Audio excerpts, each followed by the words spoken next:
at the tables and then come and have a seat up here. Hopefully this play will be something that you will go away with very memorable. I think our president and the executive director said it very well. This is Black history, and I think that we're affected by this disease more than anybody.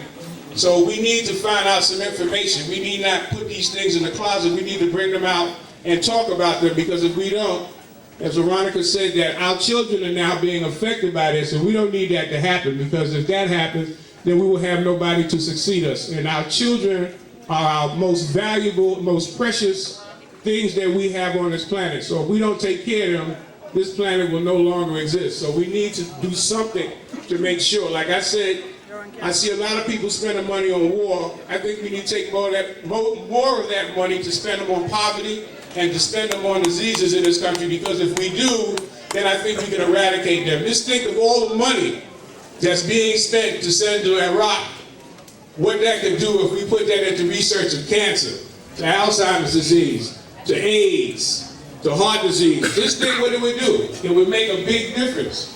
But that's not important to those 1%. Also, I think we need something in this country called health care.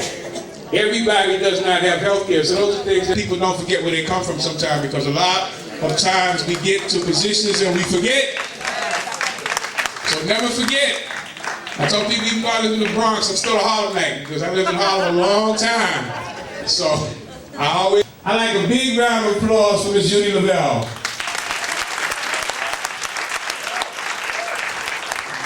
I would love to thank District Council 37 for having us. Thank you very, very much. And I thank you all for coming out tonight. And you will have a wonderful time. Absolutely wonderful. About 4 years ago, I started out with a little skit. It was 10 minutes. And I kept writing and writing and writing. Today, you'll see a 2-hour production. It's about...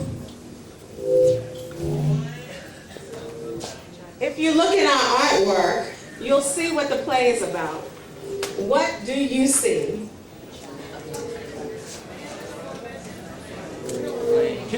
You see a flame. Absolutely. What else? You see people. What else? A black hand. You see a hand. What else? Can't see nothing. What does the red ribbon stand for? Absolutely. So you put it all together, and what we are doing tonight, the cast and I, we are shining light on AIDS in the Black community, and we need your helping hand to spread the word. So I want you to sit back, listen, and spread the word, not only about more than we bargained for, but about our condition, because we really are in crisis. Thank you so very much.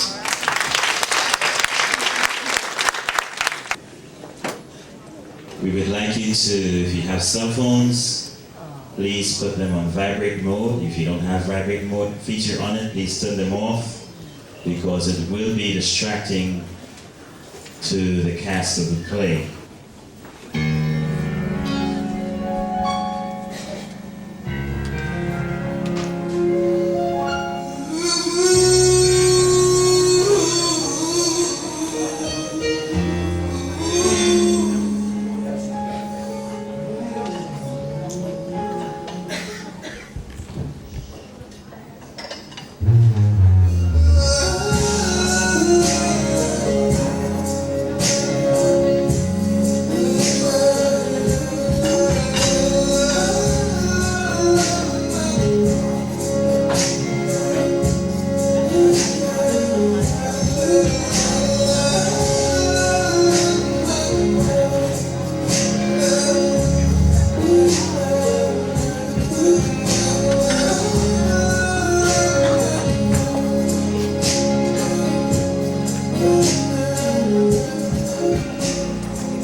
And I've personally seen busted, raggedy, torn down equipment parks in their classrooms. And these little exasperated faces fighting to get on these Stone Age Flintstone computers. And can you believe there's still some schools right here in this district that don't have computers at all? Our children are just not being properly prepared for the high-tech economy of tomorrow. But you know what?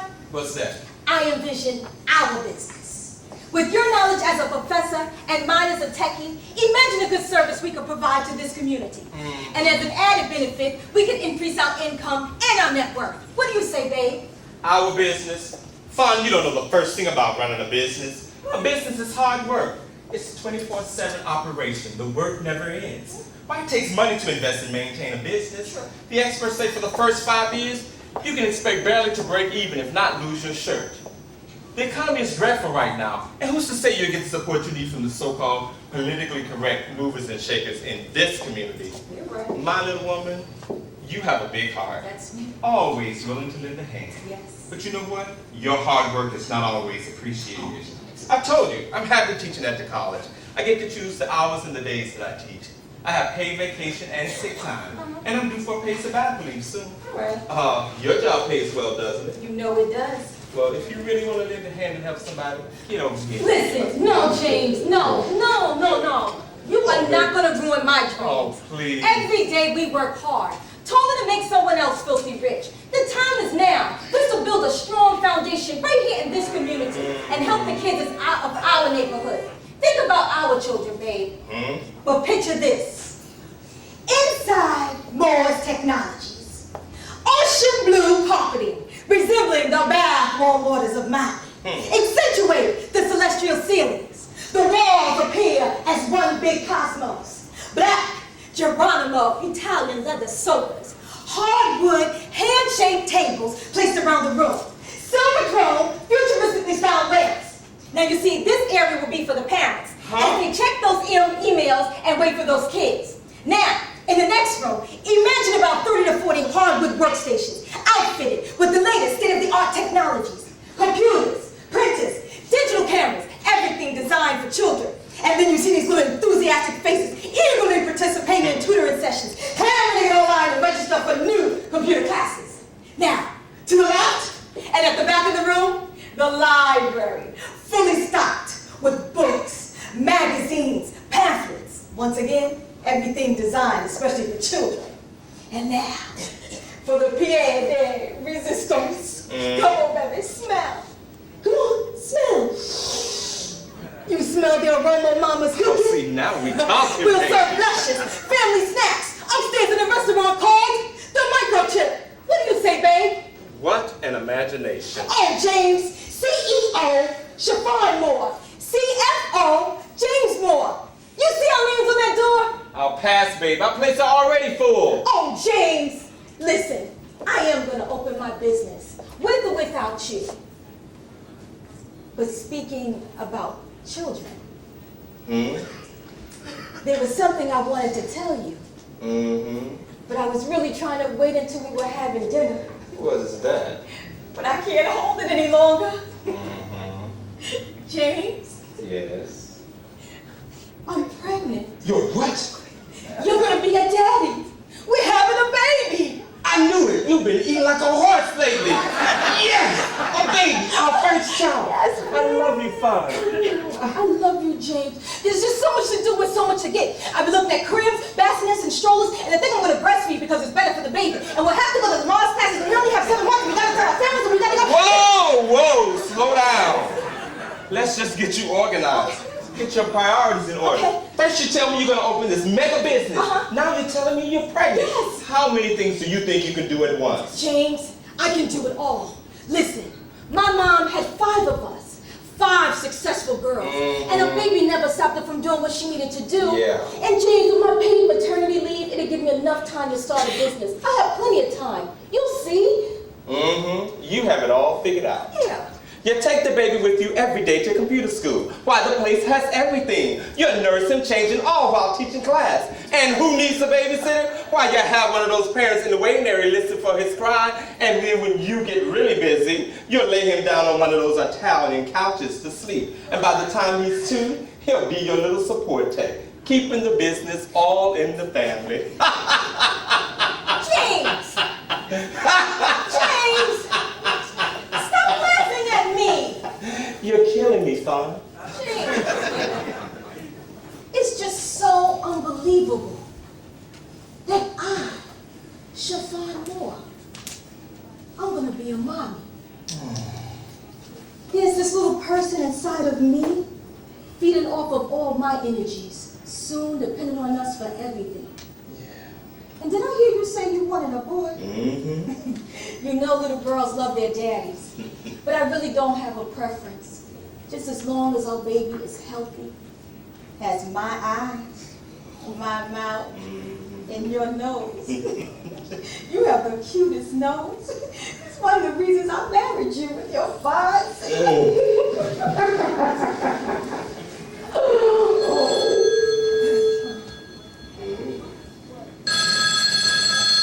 you hold that thought.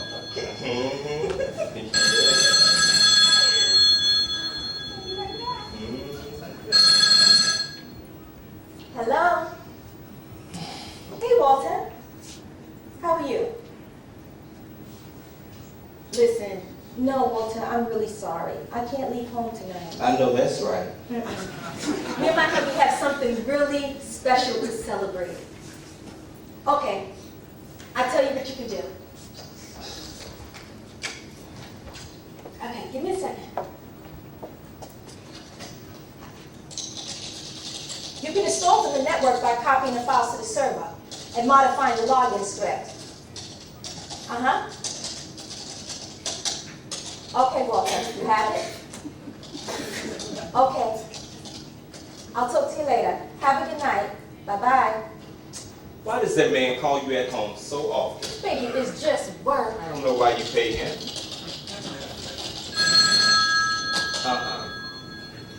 No, this is my time. Come on, baby. Yeah. Okay. Right here. Yeah. Okay. Yeah.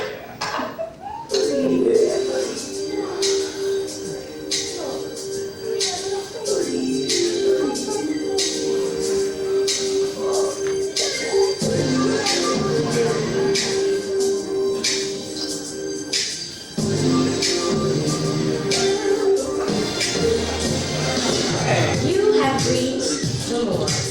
The less you see them, the more you need them. Therefore, leave your name, number, and the reason for your call. And one more or the other will get back to you. Have a God-blessed day. I'll be right here. Come on, baby, let's eat. I'm hungry. Okay. Bless this food. Dear God, thank you for your love. Yes. Thank you for allowing me to share this time with my devoted wife, Chiffon. Yes. Thank you for our love. Thank you for the gift of the new life you've given unto us. Bless this food and make it a nourishment to our bodies. Direct our paths and forgive us of our wrongdoings, this day, now, and forevermore. Amen. Amen. Chiffon did good tonight. She sure did. You never answered me. You want a boy or a girl? You never gave me a chance. One of each. What, twins? Why not?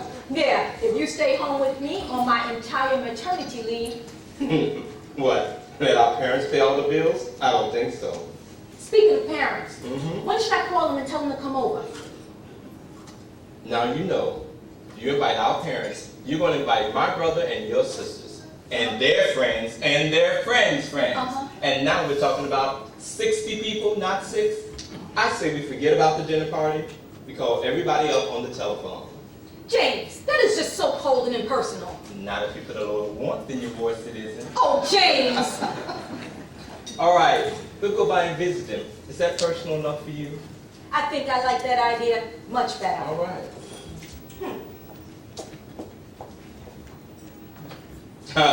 Hey, Oh, come on. You got to lay off that wine now that you carrying my baby. Oh, James, come on now. A little wine won't hurt. No. Besides, it relaxes my nerves. Oh, so you're nervous, Fawn? Well, let Papa calm your nerves. Yeah. Gonna run you a nice warm bubble bath. And then we'll rub you down in some nice warm almond oil. Sophie, Yeah, right on your bed. And then we'll whisper sweet nothings in your Okay, ear. go ahead, whisper. Yeah, baby. Okay. I don't want them to hear this. Okay. And then I'll tuck you in and sing your lullaby. Sing the lullaby. Lullaby and good night. Ooh, how does that sound, baby? Oh, James, you're just so good to me. Yeah. I love you so much. I tell you what, What's that? why don't we stay home tomorrow? Just the two of us. That's how Junior got here in the first place. one thing's for sure, can't get pregnant twice. You know what? It won't hurt to try, baby.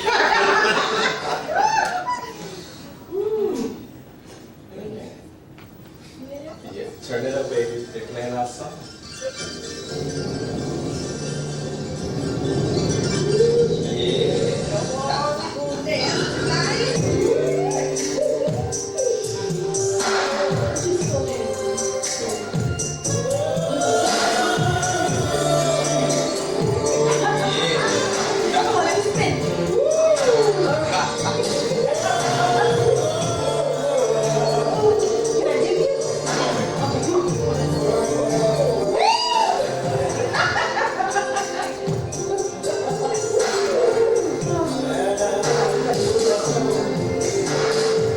So we're having my baby, and it means so much to me. There's nothing more precious than to raise a family. Ooh, baby. We need to take this to another room. Yes, come on, baby.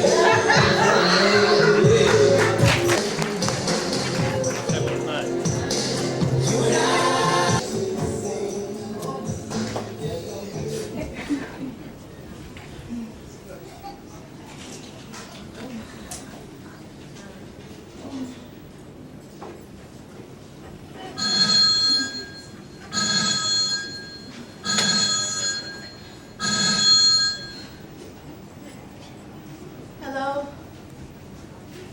Baby. Yeah.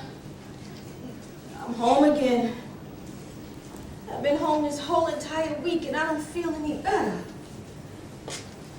This pregnancy has taken so much out of me. I done threw up so much, I feel like this baby gonna come up with my food. Oh, I don't know how you did this 4 times. After this one, I am finished. You hear me? I am finished.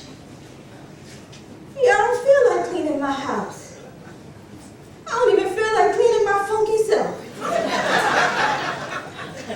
And I don't feel like making love to my own husband. Oh, no, you're not. Be my baby, he ain't going nowhere. He ain't leaving. All right, sis. I'll talk to you later. Bye.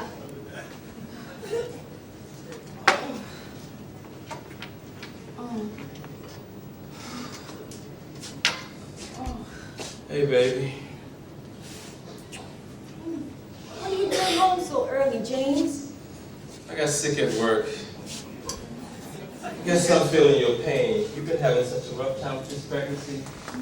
I guess I'm having sympathy pains. What's really wrong, James? You never get sick. I don't know. Just feel weak. Maybe I've been working too hard. I've had diarrhea all day today at work. Oh, Maybe something I ate. I don't know, I just need to get some rest. you want to join me in a hot cup of tea? Yeah, baby, some tea sounds good. Okay.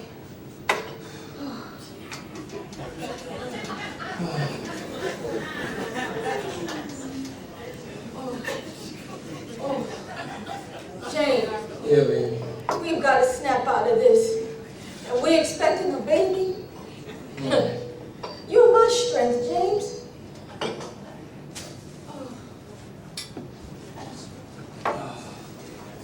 You know what, baby? I'm going to take this tea to the bedroom. I need to lie down. James, I'm going to call Dr. Peters. Oh, baby, don't call Dr. Peters. With a good night's sleep, I'll be good as new.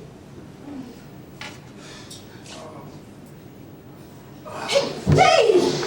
I'm okay. I'm all right. I'll be okay. I'm all right. Hey, your body.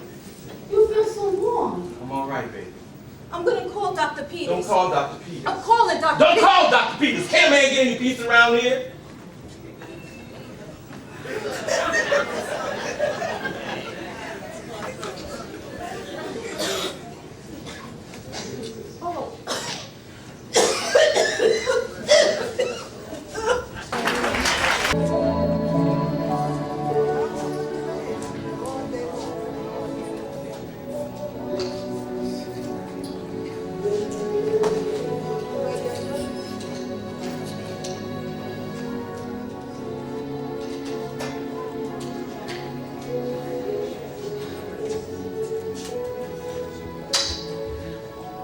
Where's this doctor? Dr. Peters, room 304. Dr. Peters, please report to 304.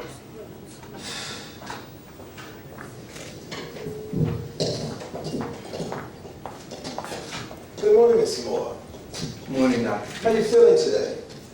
About to say. I see here you have lost 3 more pounds. Let me check your pressure.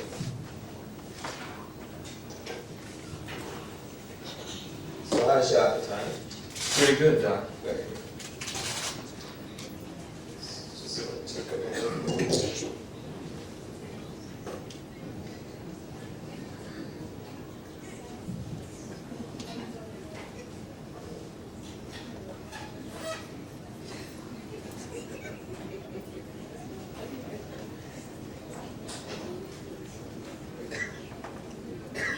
Good. 150 over 80.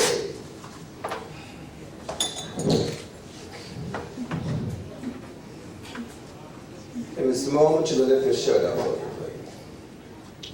And I want you to breathe in. One more time. Okay, I want you to lift it up in the back for me here, please. Breathe in. One more time. Okay, repeat that over here. In. One more time. Okay. Good. Lungs are clear.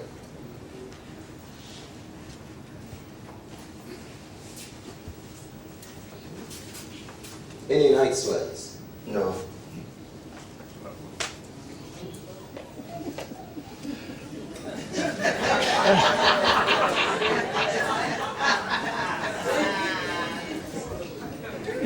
Well, I'm going to take a look at your files here.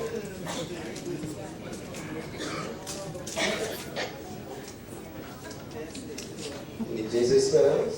No. Okay. Good. Very good. Okay. I received your test results. And I have reviewed them thoroughly. The results confirm that you have been exposed to the HIV virus. Somebody made a mistake, doc. Mr. Moore, please, have a seat. Let me explain. Please, have a seat. Please. Please. A positive HIV test does not necessarily mean that you have full-blown AIDS. But you could, Mr. Moore, in the future. Jesus, somebody made a mistake, doc. Mr. Moore. 2 laboratory tests are usually performed. Your blood was tested, and the results were positive. The test was repeated, and the results were once again, Mr. Moore, positive. The Western blot test was performed, and that test, Mr. Moore, was positive.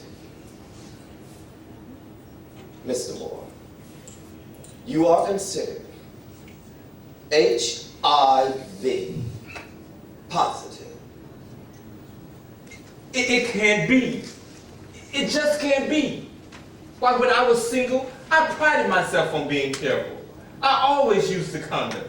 I may have forgotten maybe once or twice years ago. But I'm happily married now, Doc. I have been for 2 years. And my wife, she would never. No. I'm not gay or bisexual, and I've never ever used drugs. Anyone, man, woman, or child, can get the HIV virus. Mr. Moore, it is not a virus solely for gays or drug addicts. And more important, Mr. Moore, it only takes one time to catch this virus. Most people, Mr. Moore, have absolutely no symptoms for several months or even years after they are infected with HIV. So you should inform not only your wife, but past sex partners, and encourage them to get tested. Begin today, Mr. Moore, putting together a list of your past sex partners so that you can contact them right away. This is a must. With all due respect, Doc, you have me putting together this list, and I'm not convinced that I am HIV positive.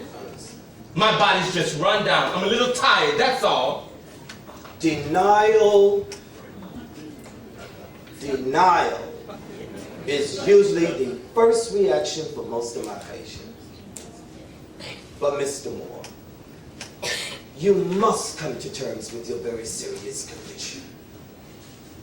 It is imperative that you do so right now. I know coping with the diagnosis of HIV is extremely difficult. But let me say that you're not alone, Mr. Moore. And it is important at this time that you have people around you supporting you and helping you to cope. I'm referring you to a psychologist, Dr. Miller is a good person, a highly respected professional, and incredible, Mr. Moore, at providing coping techniques. HIV cause habit to be used. The better you care for yourself, Mr. Moore, the better you can take care of yourself. Why, look at the success of Magic Johnson. A nutritious diet and adequate rest are essential. I'm referring you to a nutritionist as well. The nutritionist will help plan healthy meals with you and help you eliminate stress from your life. I'm also recommending the pneumonia shot for your next visit and 1 flu shot every autumn.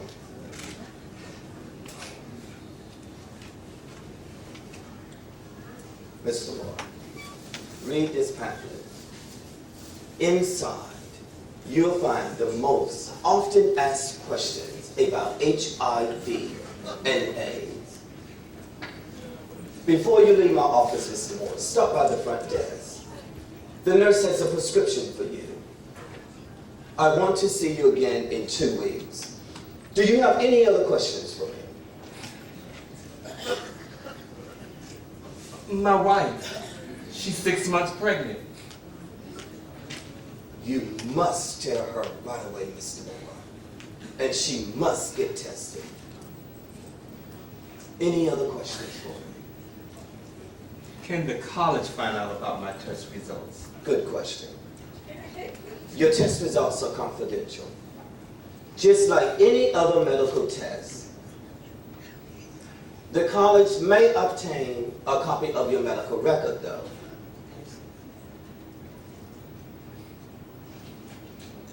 Mr. Moore,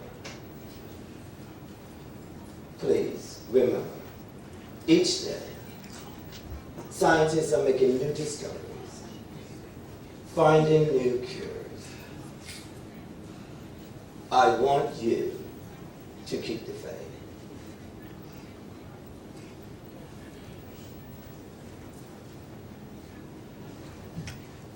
Always use a latex condom. Contrary to popular belief, Mr. Moore, anal and oral sex are considered sex. Any unprotected sexual activities puts your partner at an increased risk for the HIV infection. At home, do not share items like toothbrushes and razors. And most important, Mr. Moore, do not donate blood.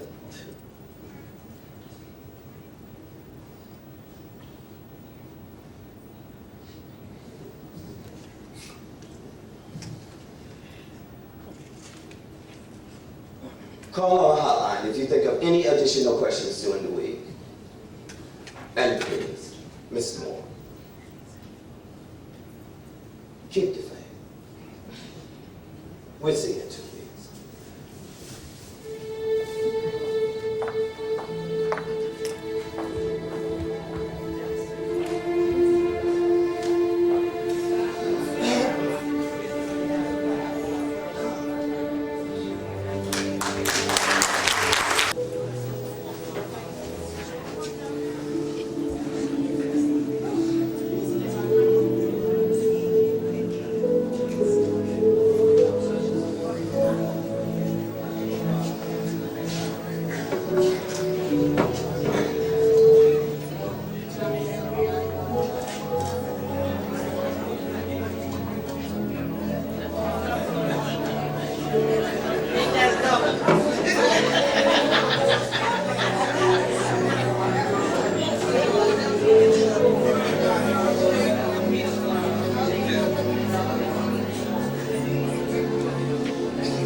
Cursed.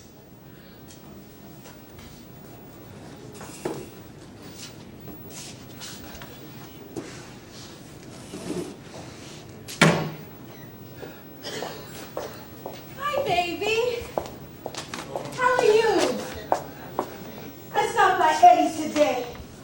Oh, tight. Eddie's was having a huge blowout sale. And I stopped and picked up some stuff for the baby. Let me show you. Look, isn't that cute? Look. Oh, Wani. Look. James. I got a bottle. I got a duck. I got a bib. I love Daddy. James.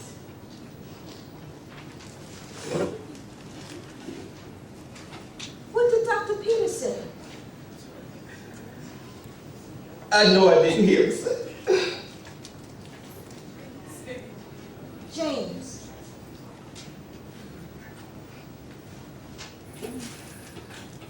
Whatever it is,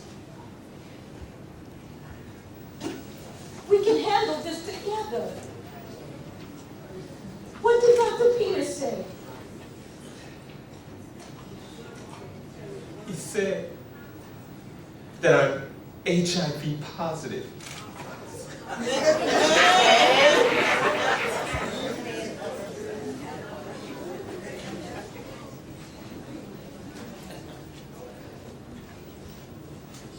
You're what?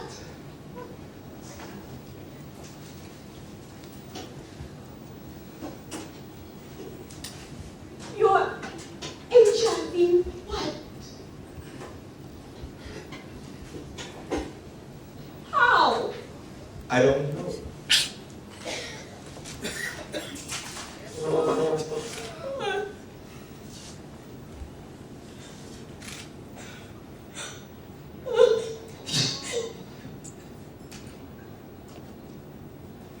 What do you mean? You don't know how? I don't know.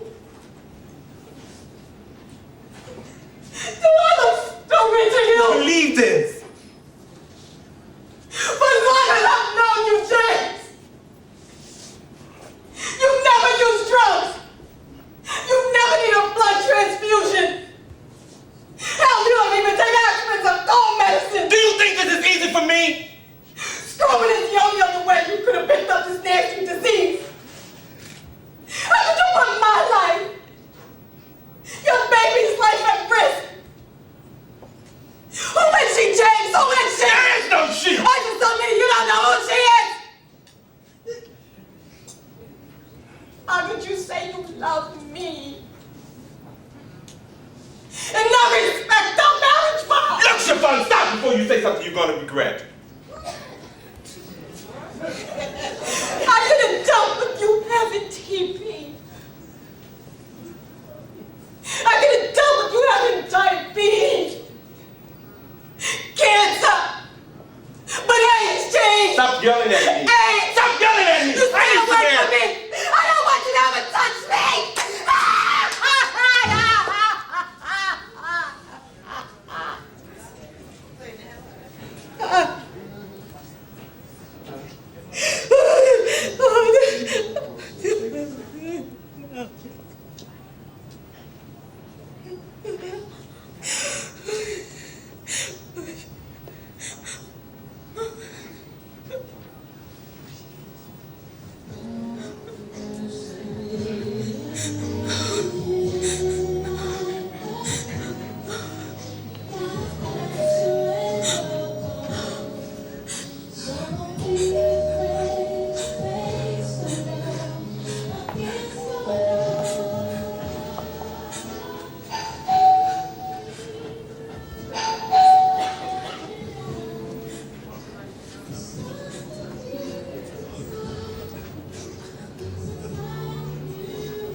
Hi, Chiffon. Baby. What's wrong, Chiffon? Mama, you always know when something is wrong with me. Well, honestly, I didn't come by to see you. I came by to touch my grandchild. Is everything all right with my grandbaby? It's all right.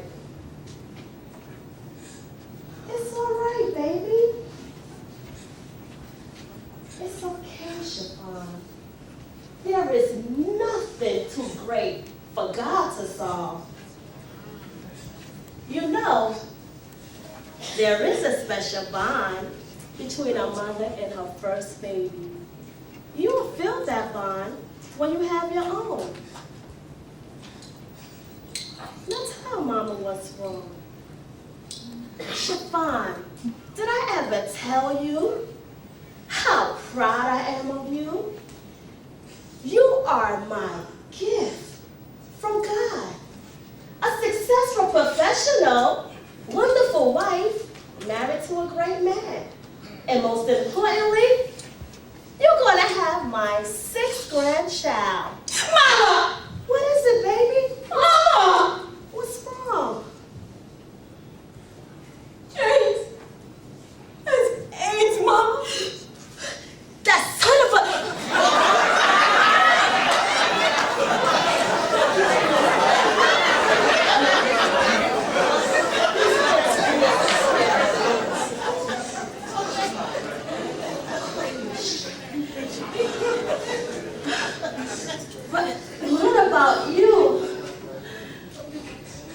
about the baby. Oh no, Mama. But I know I hate him. I hate him. How can you do this to me? Hate? Hate is such a strong word, child. And I didn't teach any of my children to hate. But Mama. Calm down, Chiffon. You cannot make wise decisions when you're upset like this. Now, I have been married to your father for 38 years.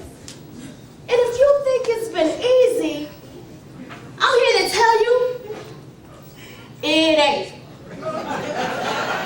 I love your father madly more each day. Yes, he's done some dumb things, but so have I. We forgive each other and keep on going. You know, we promised each other a long time ago that we would forgive each other and make up after a fight before the sun went down. Now that's what commitment is all about, baby. It's a challenge, making a marriage work. It's the biggest challenge you will ever face in life. Chiffon, when the minister said, for better, for worse, weren't you listening? He has AIDS, Mama. AIDS. He cheated on me.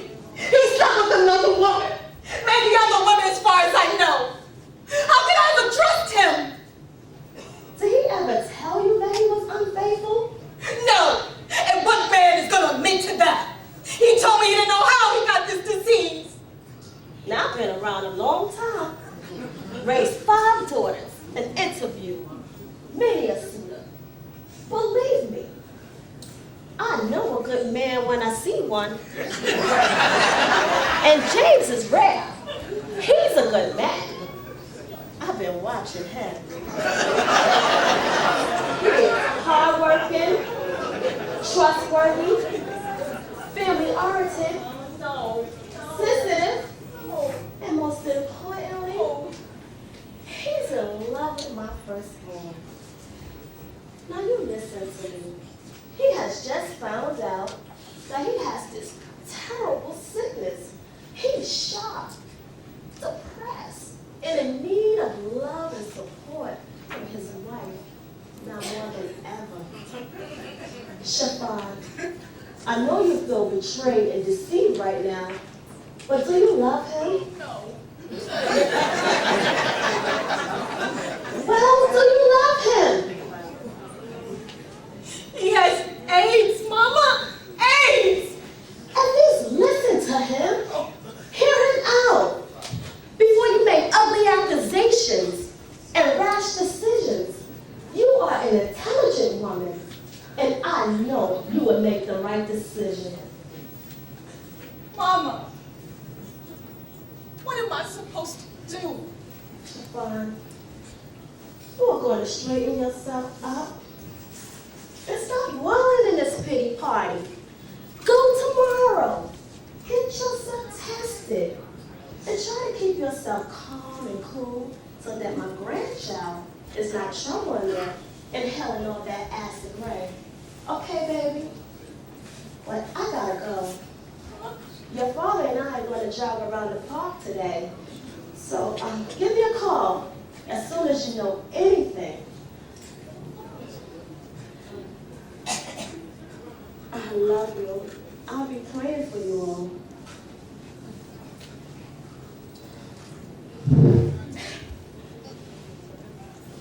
God is good. Mama! Mama!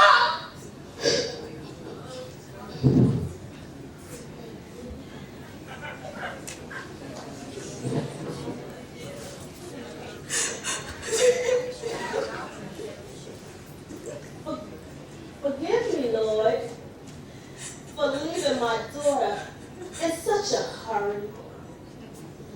AIDS, adultery, sickness, death. I couldn't grasp it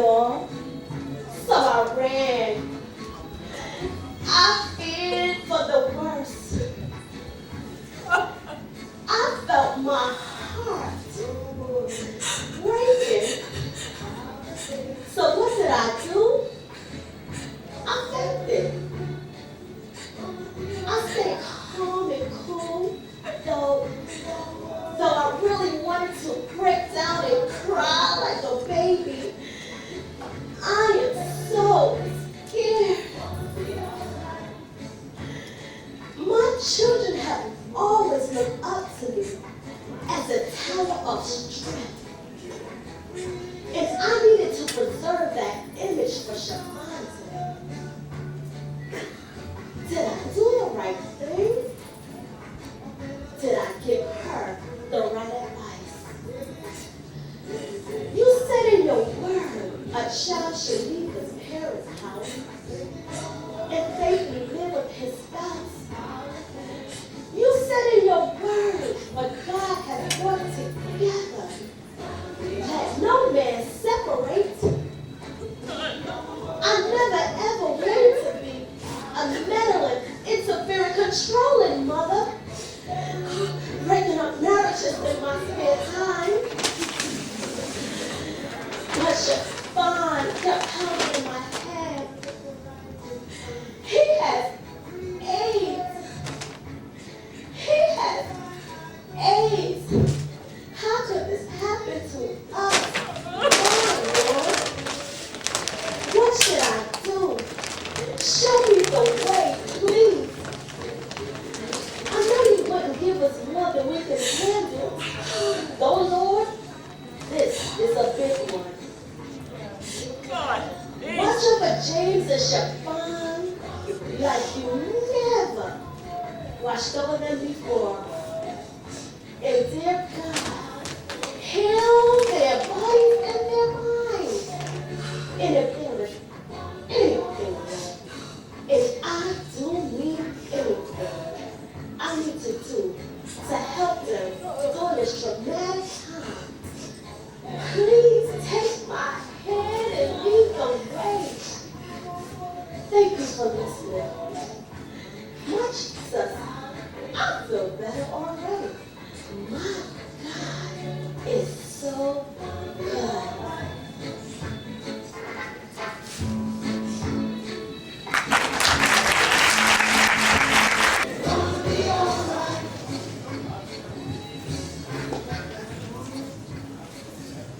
Have you talked to James today? No, not lately. Well, look who's here. Hey, James. How you doing? Hi. Hey, Staying late tonight? No, turning your grades yet? no. You must have heard. Heard what? The news about Jessica. Who? Oh, Hello, Jessica. Jessica Blake. Wasn't she a student of yours? sure she was. Remember you tutored her in calculus in her senior year? We're talking 3 or 4 years ago. What about Miss Blake? She's dead. Huh? They found her body floating in the water at Coney Island Beach. It's in the paper. Right here on page 25. Right there. It said she got involved with some undesirables. Jessica Blake, she had such potential. I remember her as a bright, lively, and charming student. A bit of a rebel though, always questioning authority and bucking the system. And I think she had a schoolgirl crush on you, James. You don't need that. Well, you know I'm not one for gossip. Yeah, but we know you're going to tell us anyway. Well, so you know what I said? Rumor has it she was suffering from full-blown AIDS. And I heard her body, it looked emaciated.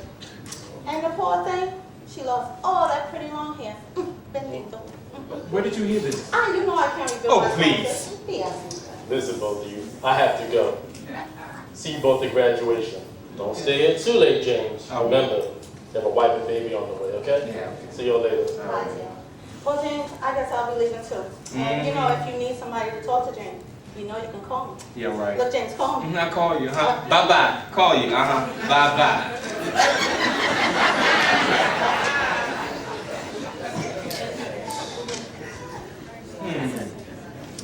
Jessica Blake.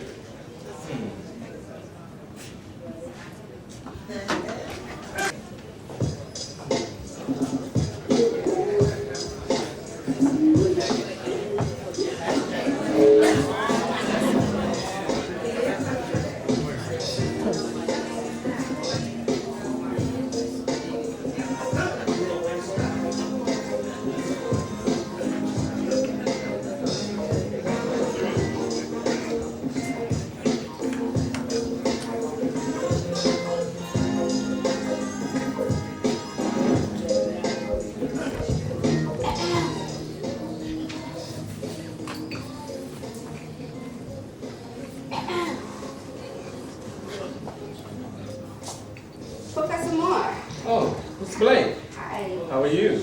I'm fine. Good. How could I ever thank you, Professor? Hmm? You know, all those long hours of tutoring paid off. I'm graduating this June summa cum laude. Congratulations. You know, Professor, if there's anything I could ever do for you, please. Mr. Blake, you were a serious student who needed help, so I made that time to help. All those hours, Mm-hmm. you were only doing your job, Professor? That's right. Come on now. Come over here. No, I need to leave.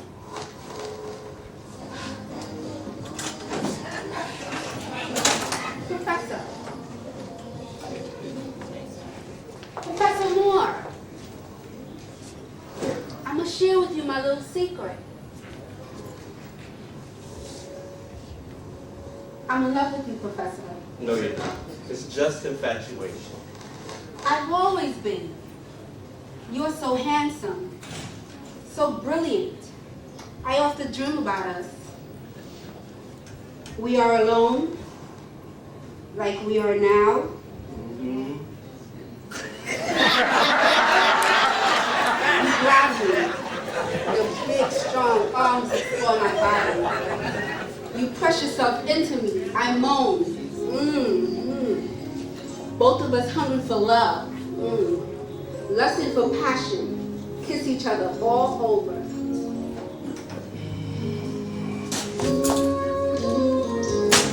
Listen to the poem I wrote for you.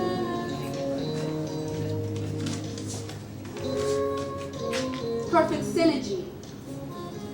Untapped energy. Pressure builds.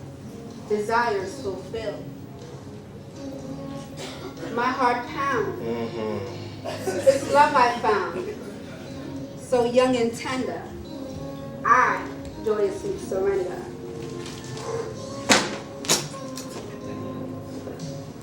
Mrs. Blake, I am very flattered. You're bright and beautiful, but very young.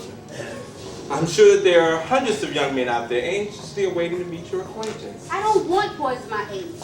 They are so immature. I need a man. I need a man like you, Professor Moore.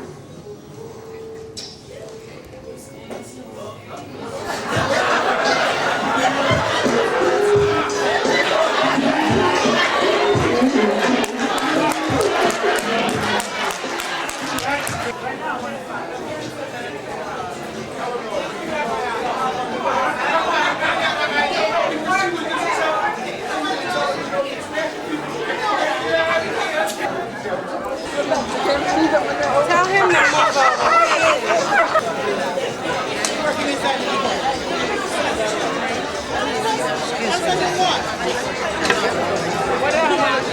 I think the play is very informative, very educational. It goes to show that your past can come back and haunt you. And I guess I like the way they handle the situation, the comedy and so forth. Yeah, it's basically down to earth, to the fact. Beautiful play so far. Okay.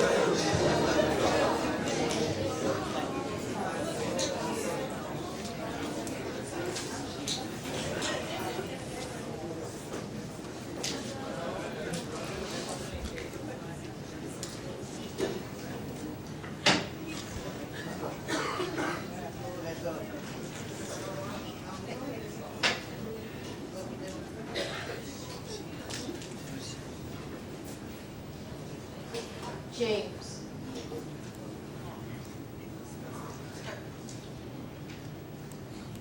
I'm sorry. I'm sorry for the way that I acted.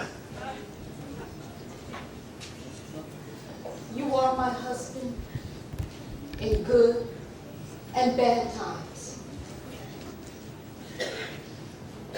I'm ready to listen if you're ready to talk.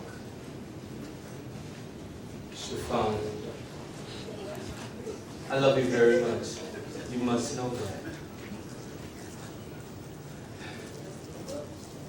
But while we were dating,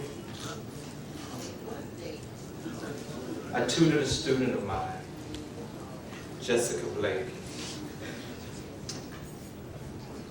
She was due to graduate that year, but was having difficulty with calculus. She needed help fast. So we studied together every day. She was young and attractive to me. I soon began to look forward to our meetings. I think I may have given her maybe a little too much help. Back then, that was a huge mistake that could have cost me my job. And now, that same mistake could cost me my life, my marriage, and my family. I acted very irresponsibly. For that, I am truly sorry.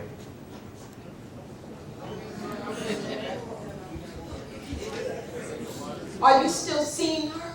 No, and I don't appreciate you saying that I don't respect our marriage vows, because I do. God knows I do. Why does the name Jessica Blake sound so familiar? She died the other day. It was in the paper. That's why it sounds familiar. I was reading the article in the paper, and it mentioned your school. But I didn't get a chance to finish the article because Mama called up checking on me to see how it was doing. Here it is. New York detectives on site tried to piece together why a young Brooklyn woman was brutally murdered. Her battered and lifeless body was found floating in the water at Coney Island Beach, reports say.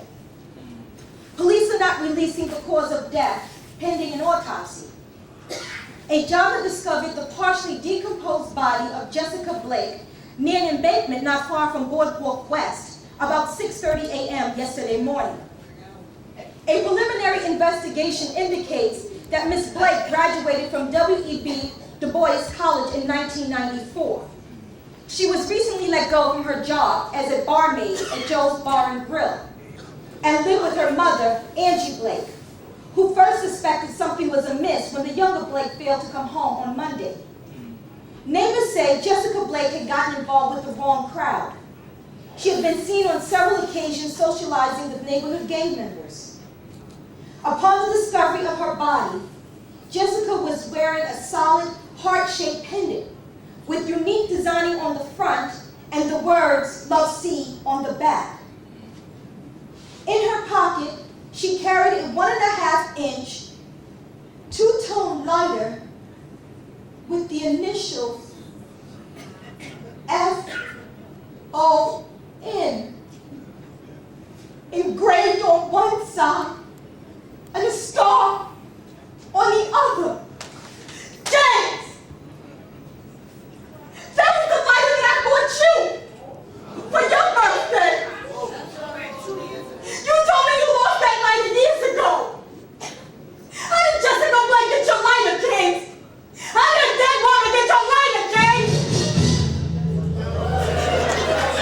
Followed by part 2.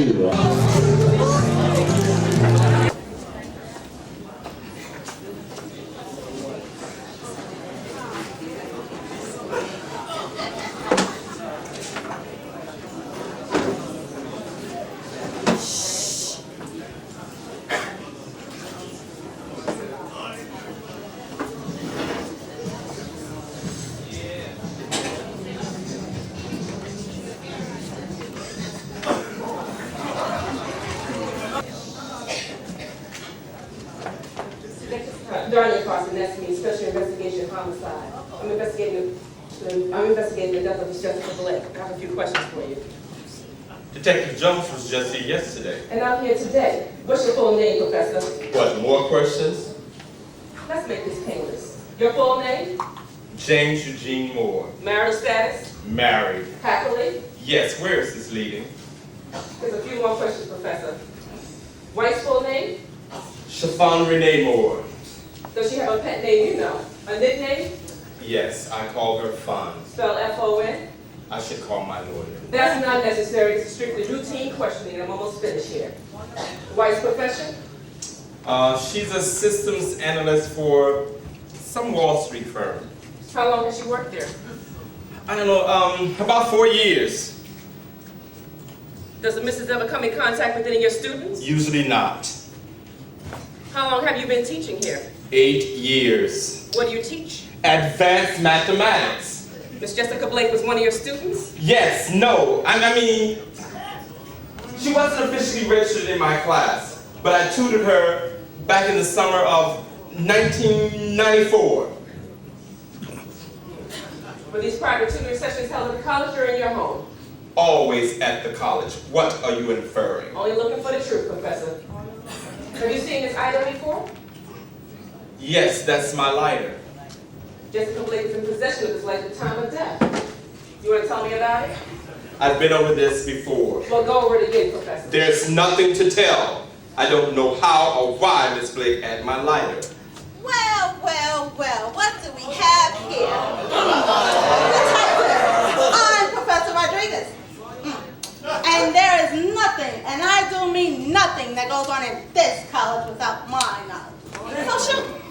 The question's silly enough for you. Oh, I Do killed you myself. mind, Professor? I'm busy here. But I heard you both talking way down the hall, and I just came by to offer my assistance. And James, you forgot to tell the detective that Jessica was sweet on you. Yeah, she wrote to her girlfriends all the time, professing her love for him.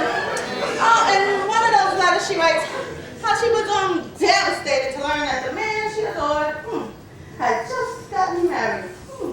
Interesting. Do you have these letters? Oh, I can get them, no problema. Why are you always sticking your nose into other people's affairs? Time and time again, you stick that nose of yours where it doesn't belong. My God, you're such a busybody. You need a life. Life. I have a life, thank you very much. And speaking of affairs, I bet you didn't tell the detective how busy your body was around Jessica. Why could What killed me? Rodriguez, I must talk. been looking all over for you. The dean needs to see you right now. Better than. Now. Detective, do you Come have on, let's any go. more questions for me? Come on, Rodriguez, right now. Let's go.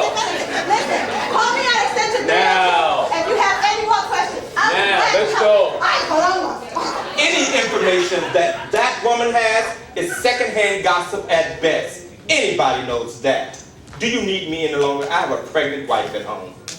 I think that's enough for today. But don't leave town. I may need you for further questioning, especially if I read those letters. Yeah.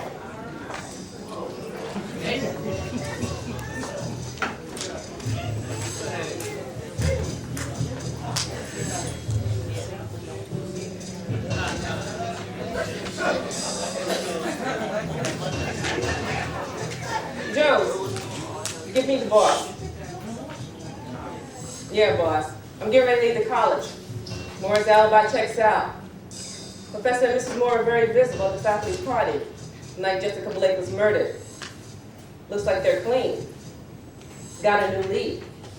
A couple of nights before the brutal murder, Jessica Blake angrily challenged Calvin Kane, aka C, manager of Joe's Bar and Grill. Patriots observed Ms. Blake storm into Kane's office. They violently argued. One witness came forward today, said that she was too afraid to talk before, but her conscience had gotten the best of her.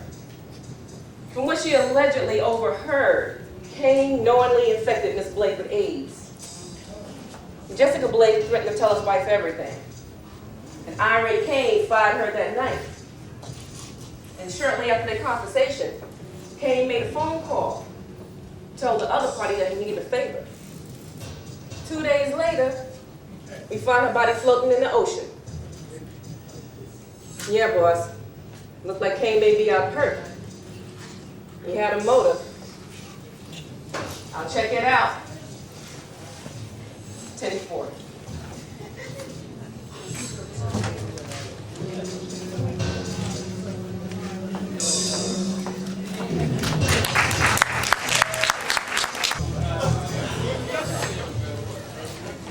You know, our colleague could not wait to tell everyone in the college that the president forced you, James, to take a leave without pay until this entire investigation surrounding Jessica Blake's death dies down. Jimmy, I love you like a brother, man.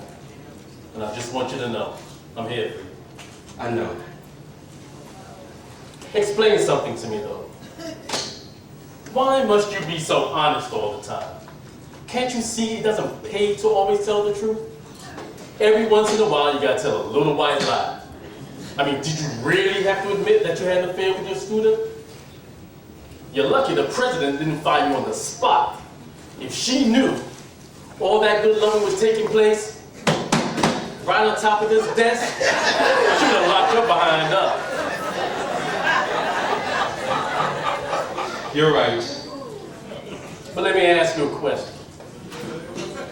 Was it good? I want to know, was it good? I feel a whole lot better about you going through this if the sex was good. Was it? It was lethal. Right. No, I mean really deadly. Deadly? What do you mean deadly? I contracted the virus. Contracted the virus? What do you mean? What do you mean, what do I mean? I had all the tests done, and I'm considered HIV positive.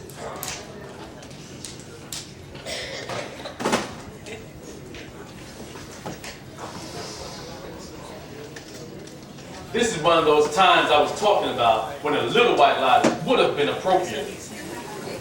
Tell us, you know how I was raised.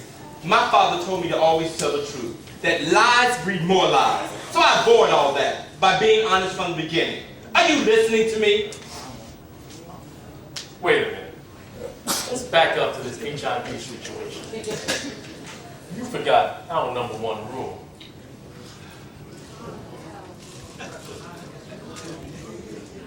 No blood, brother. No love. Miss Blake was responsible? I guess so. What are you gonna do? No job, no health insurance. Chiffon is 8 months pregnant. You're sick. What's with all the questions?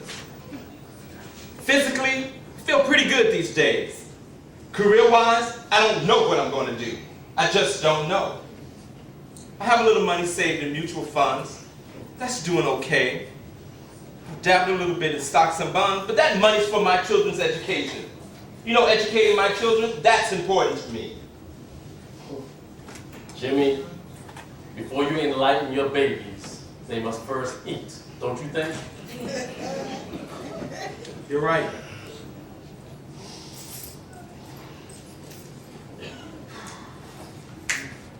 What about Chiffon's school idea? You could take some of your savings and invest in your own business. You always wanted to teach, so teach. Yeah, but I'm hoping this pay without leave doesn't leave for too long. No.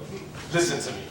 I'm talking about working for yourself, controlling your own destiny, making your own rules, and not serving passively at the whim of another.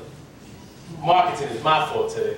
As a matter of fact, I'll sit down with you and we can prepare a foolproof business plan. Then you can find yourself a shop attorney and a thorough accountant.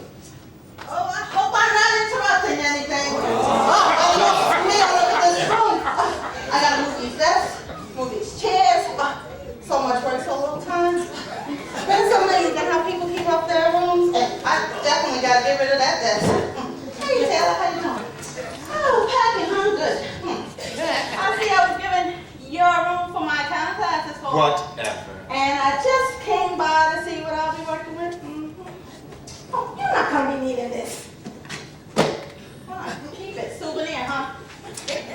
Oh, what do we have here? I see bad habits are hard to break, huh? So James, still smoking. How did Jessica end up with your wife's lighter? Can't you see I'm busy packing? I don't have time to talk to you. Fine. Well, I always have it ready here if you need to talk. Well, I guess I'll be leaving. Oh, I almost forgot.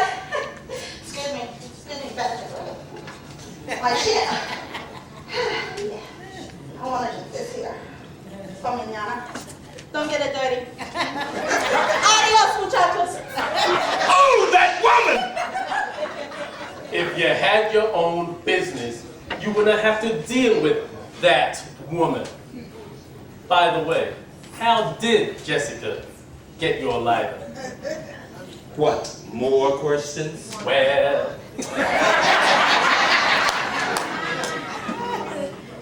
I don't know. As I recall, I thought I left it in my classroom, but none of my students saw it. Checked the lost and found, nothing. I don't know how she got my lighter. But why would she keep my lighter after all these years? I don't know, man. Almost finished packing? Yeah, thanks for being a concerned friend. I can always count on you. Grab a box.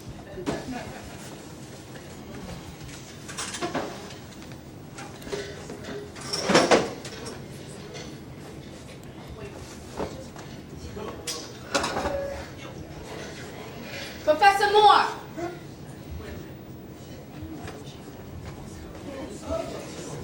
You forgot your lighter. That man's always forgetting something.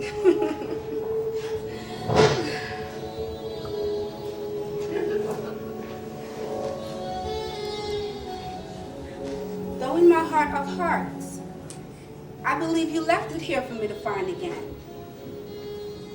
You say you don't know why I kept it for all those years.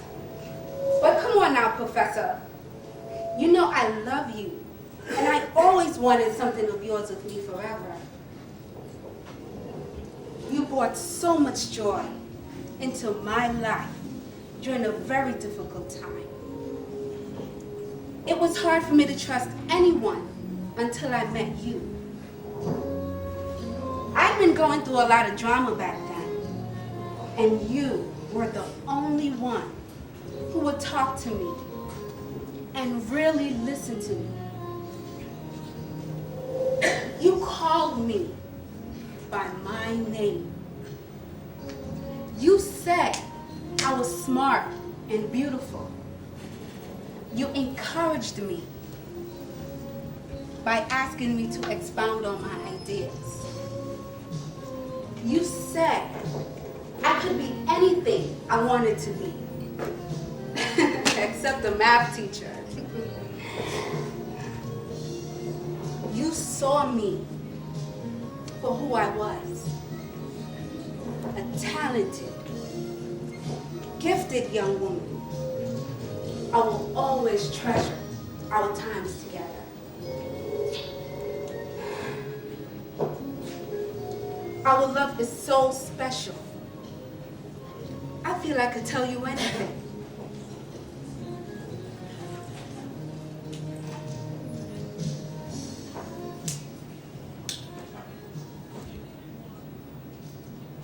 When I was 7,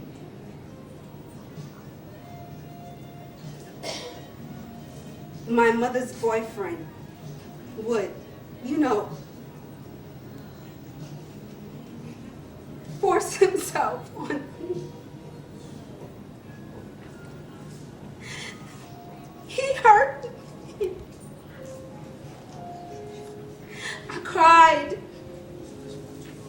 and he threatened me. I finally got the strength to tell that woman. And guess what?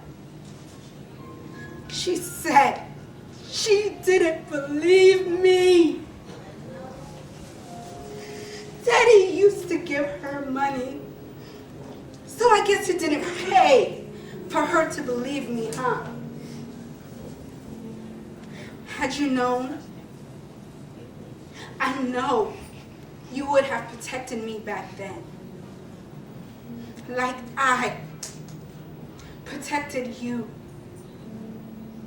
I kept our son a secret.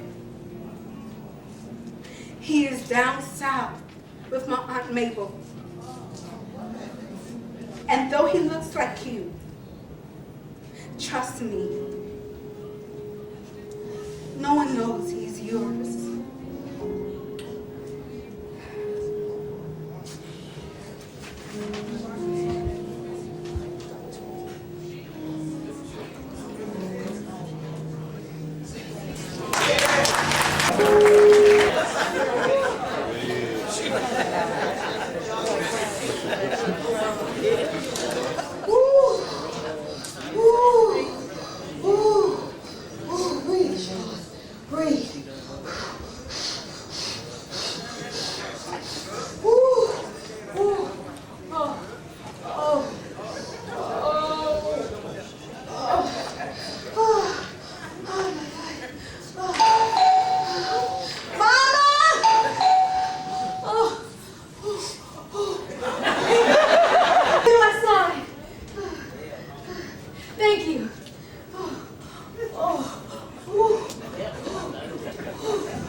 You look so beautiful holding our son.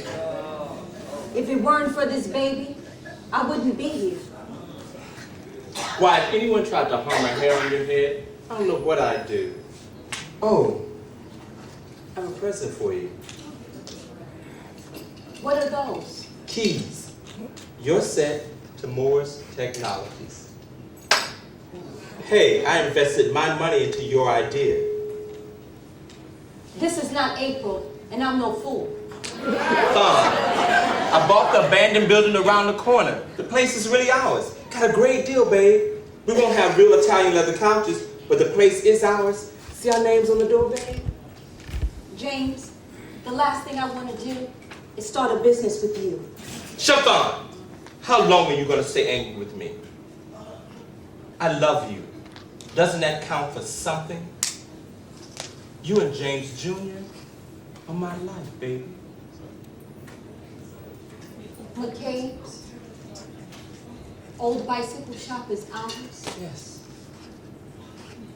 What made you change your mind about starting a business? You know, being out of work, had a lot of time to think. You know, organize my life. You know, when God is trying to tell you something and you're not listening, He has an interesting way of making his point very, very clear. You know, we're both professionals with a wealth of knowledge to share with the community. I love to teach. I need to teach. I'll tutor the kids in math while you run the cyber school. We'll organize this thing right, baby, and make it work. Is this James talking? Or someone kidnapped my husband? Give me my son.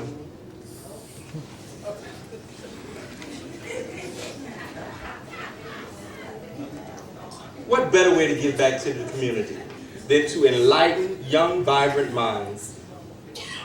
You know, with a successful business, we'll have something to leave behind for James Jr. You know, we're not going to be here for him always. James, you know with your condition, we won't be having any more children. I know. I drafted a will, Father. James, you've got to get your rest. The doctor said you've got to cut back on stress. Won't starting a business right now be too stressful? You know it's a 24-hour, 7-day-a-week operation. And the work, it just never ends. You'll be doing all the work, remember, Miss CEO? Let me take him. He's asleep. You know, since my diagnosis, I've been doing some research on the latest treatments and the most commonly prescribed drugs and their side effects and whatnot. And? Well, the holistic approach is the way to go. What, herbs and teas? No, it's much more than that. What do you You know, I'm mean? still doing research, but I've had enough research to find out that the black community is in crisis. Go ahead, James. Tell me some more about it. The stats are unbelievable, baby.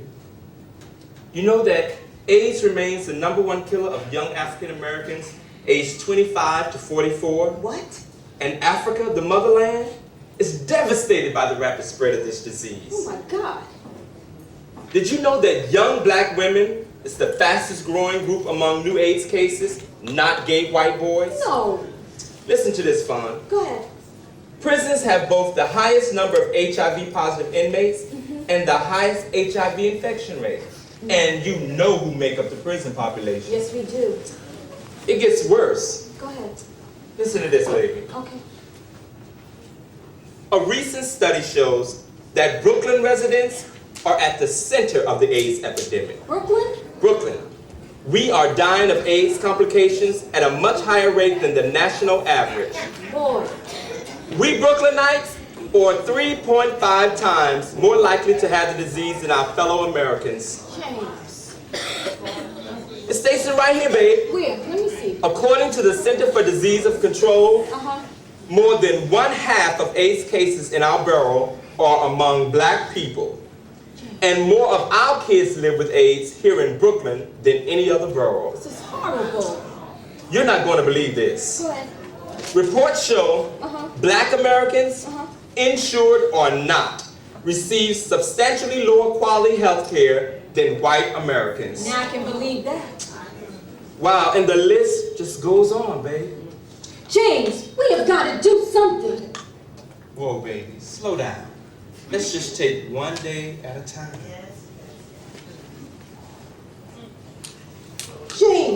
What is it, baby? Oh my God. This came for you the day that I left for the hospital. I forgot to give it to you. It came from the medical center. What does it say, James? What does it say? Dear Mr. James Moore, presently there are 10 patients at the clinic with the name James Moore. The administrative staff has brought to my attention the erroneous misfiling of 2 laboratory charts belonging to 2 of these patients. As a result of these recent findings, our records indicate that your diagnosis is, in fact, acute diarrhea stress-related.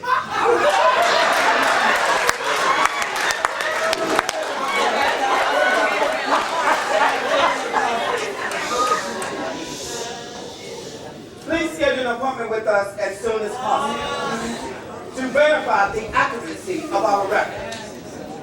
If you have any further questions or comments, feel free to call me at 718-254-1300, extension 671, between the hours of 10 a.m. and 6 p.m.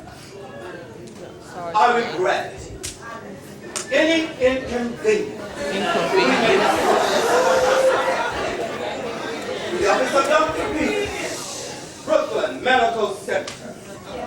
Thank God!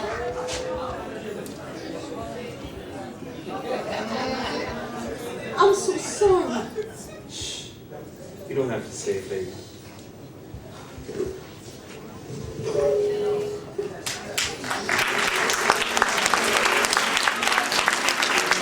Mama said that you would be okay.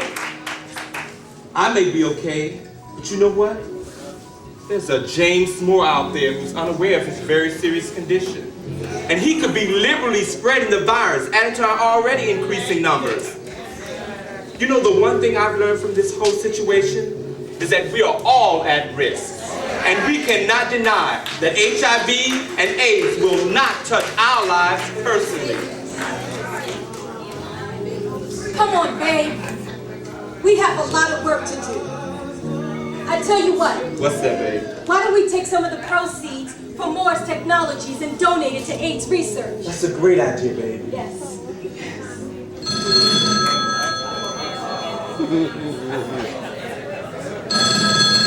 We've had enough news for one day.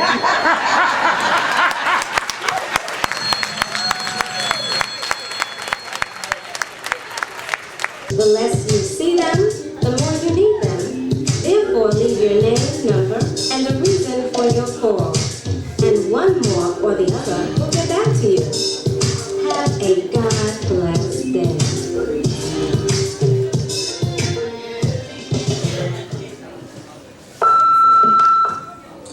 Mr. Moore, or should I say, Professor James Moore? This is Angie Blake, Jessica's mother. Let's cut to the chase. We need to talk. The sooner, the better. Are you there? I'll call back later.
216.55 on the ball. All right, pretty radical stuff here. Judy, where you? Judy is back yonder. If y'all turn around, she's... I just want to also announce that for those people who don't know, you all came out tonight. This was something I thought was fantastic. So when you go to work tomorrow, centerpiece. 5 centerpieces. This is one centerpiece going right now. How about 181? 181 going once.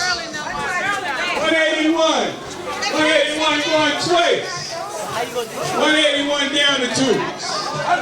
Next one. Going to a different neighborhood. How about 236?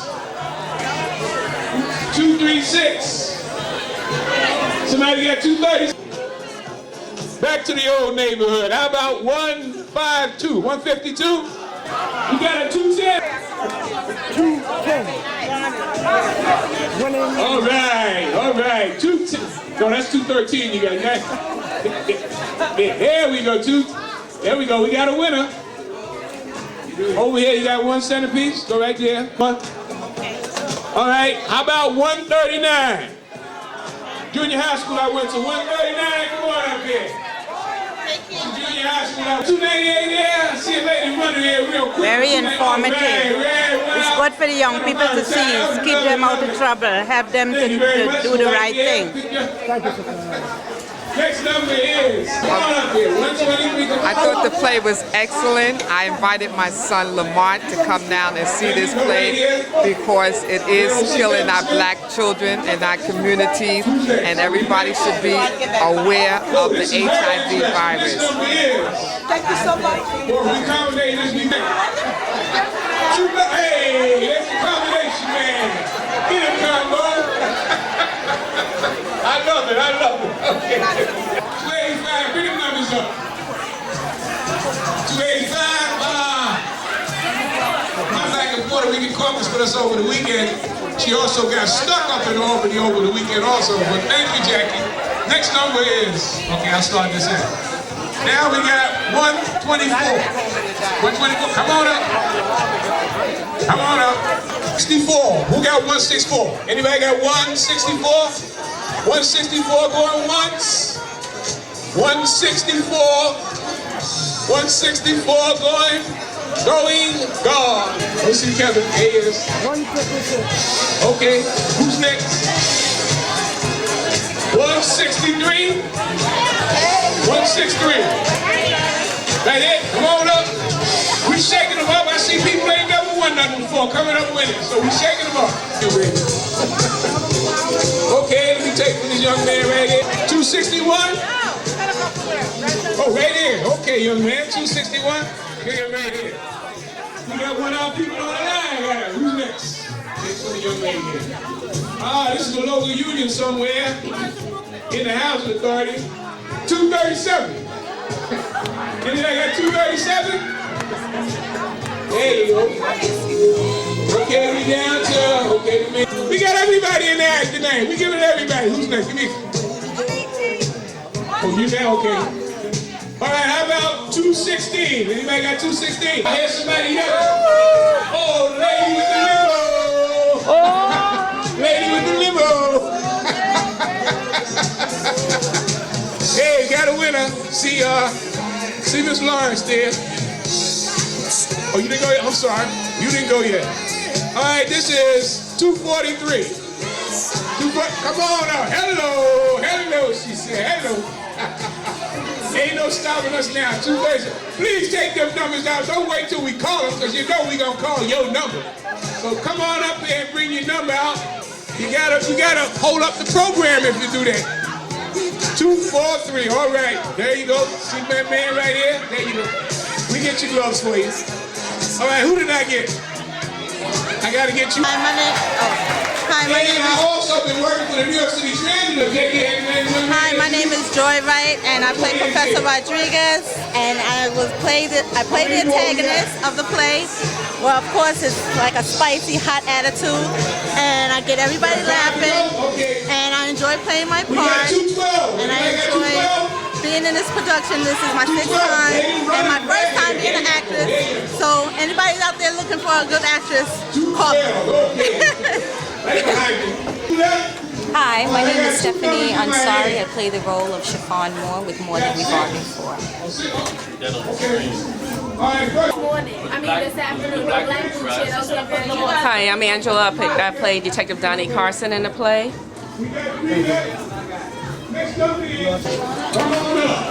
Hi, my name is Joy Wright. I play Detective Professor Rodriguez. You want me to do it again? See?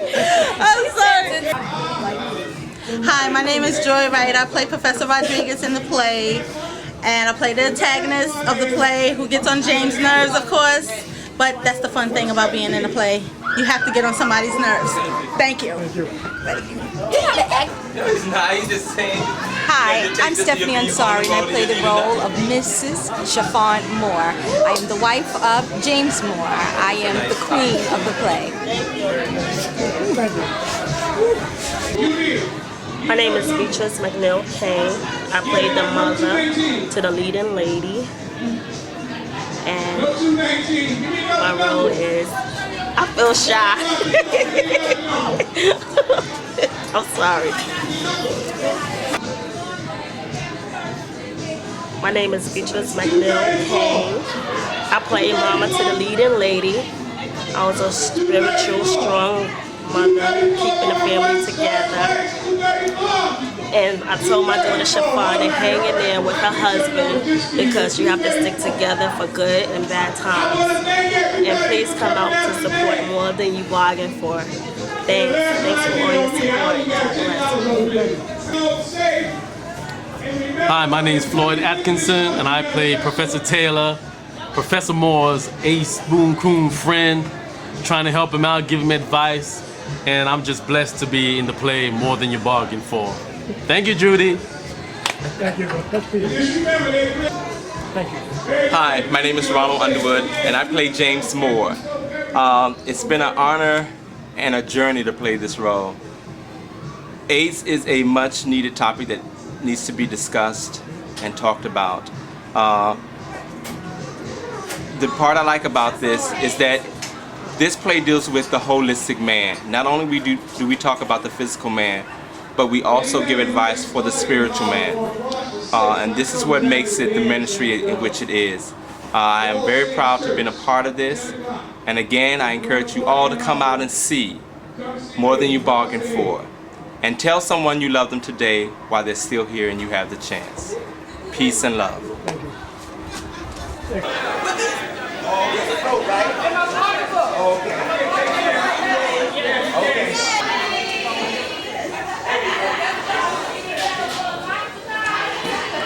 I'm on the third floor in transit. Did you see the two charity drives?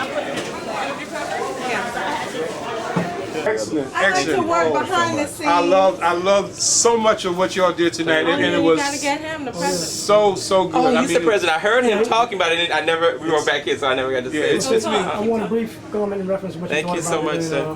The effect it had on the audience. I'd like to thank Judy Lovell for the production that she put on here at District Council 37 for Local 1655, because I think it made us aware of the sickness that we now have and the epidemic I think that we now have.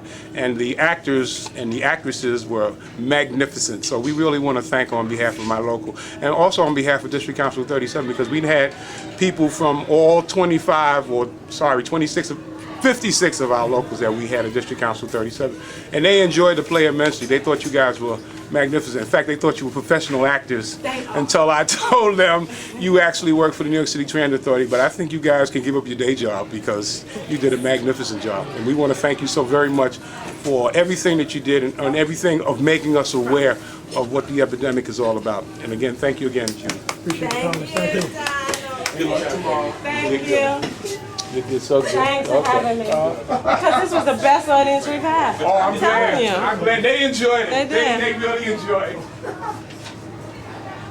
So wherever you feel like we want to come from in reference to the reaction of the audience and your response to what you felt from the audience yourself. Each time we have done this play, and this is the 7th time we've done it, we play to a different audience. Today's audience was very interactive. they were very emotional. I saw tears in people's eyes. I saw comments, laughter, screams, gasps, and I was really moved. I was very moved by the district council's participation in this play. It was no longer people, an audience sitting and watching a play. They were a part of it, and that's a beautiful thing, because my message is that we as African Americans have to help each other. We have to spread the word about this disease. We have to get the information out, and we have to protect ourselves. And I think that each and every one will go and tell at least 5 or 6 other people, not only about this play, but what they learned. Thank you, Judith. I really loved the show. It was really beautiful, and I just enjoyed every bit of it. The little rest period I had to run back here just to see the show. I couldn't miss one bit of it. I love all the staff and the players and everybody in the show. It was really beautiful. Thank you,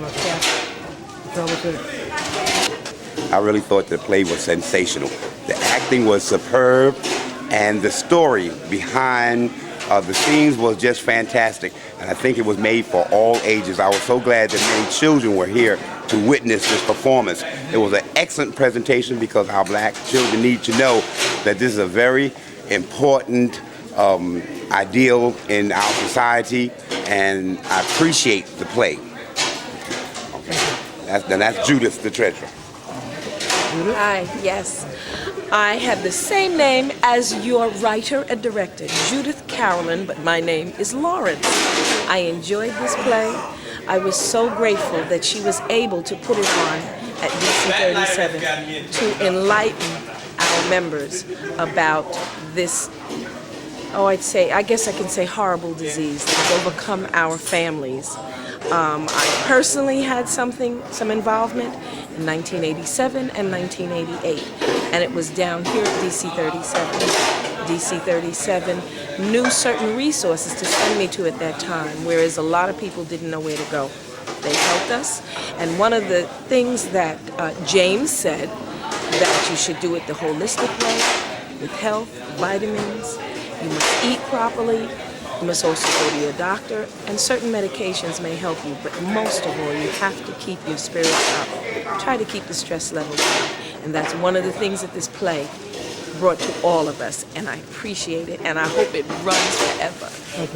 And I hope it stops running when AIDS has been cured. Thank you.